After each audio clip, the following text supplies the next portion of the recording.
Unahin ko lang po itong, di ba ho at nag-announce na kayo dati, sumulat na ho kayo sa AMLAC para po doon sa pag-freeze ng air assets ni Zaldico.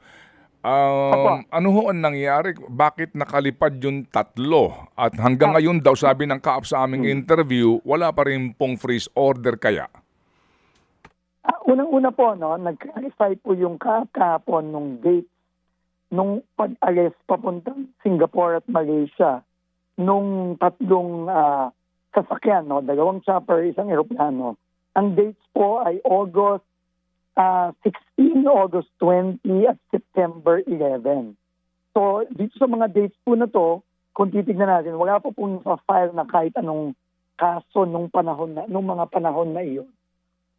So, Yes, sir. yun po Opo. yung yun po yung dates noon, no. Ikalawa po, yung pong yung pong clarification nga, very clear na kahit na po nasa Malaysia yung 2 chopper at Singapore yung 1 eroplano, hindi pa rin po maibebenta yan dahil po nakapigil po ang lahat ng pag-register. Kung maaalala niyo po, Sir Ted, nung pong una po namin ginabas yung 13 air assets na di umano'y konektado kay former Congressman Zaldico, in-announce ko din po noon na may attempt na i-register itong 3 air asset na ito. At ito po ay napigilan dahil na po doon, hindi po sila maibebenta.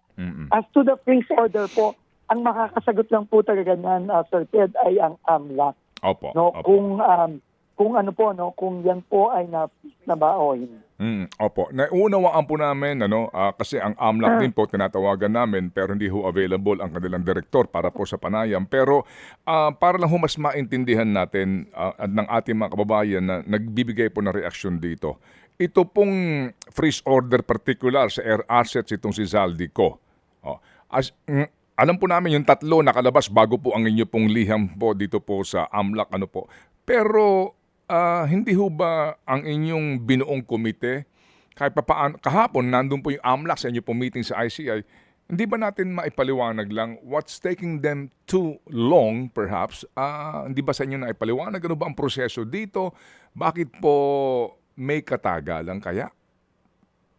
Ang sabi ng nila is kapag po sila ay nakatanggap ng isang ng information tungkol sa mga assets, kailangan po nilang mag-build up ng mga dokumento para i-submit sa Court of Appeals para sa freeze order. So, yun lang po ang sinabi nila. Alam niyo naman po, hindi po madaling makakuha talaga ng impormasyon sa AMLAC.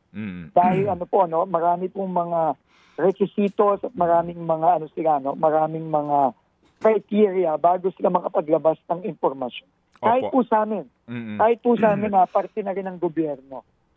Opo. Sige po. So, pero naman po, mabilis naman po silang kumilos in fairness. No, in fact, ang sinabi ho nila, mga mahigit 2,000 ng mga accounts at assets ang kanilang na-freeze.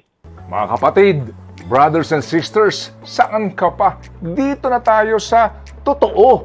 Dito na tayo sa True FM. Mga kapatid, mag-subscribe and follow po kayo sa social media accounts ng True Network PH. Yan po kami. Hanapin nyo lang True Network PH, Facebook, Instagram, YouTube, TikTok, and podcast.